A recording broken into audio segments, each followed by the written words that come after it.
In iLexus Mix Actuator, we can control the outputs as manually with manual button and LCD, and also we can get the status of output and status of inputs.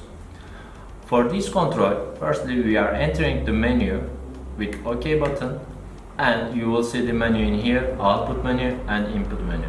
When you enter the output menu, you can see which output is open, and also you can control manually with arrows and OK button manually for control.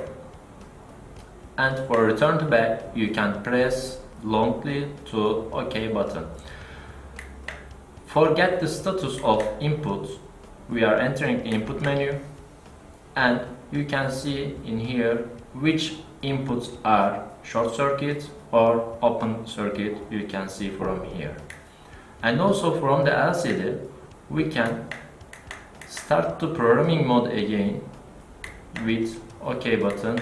As you see, the programming mode is active in here, and the firmware version number you can follow from the programming mode screen easily.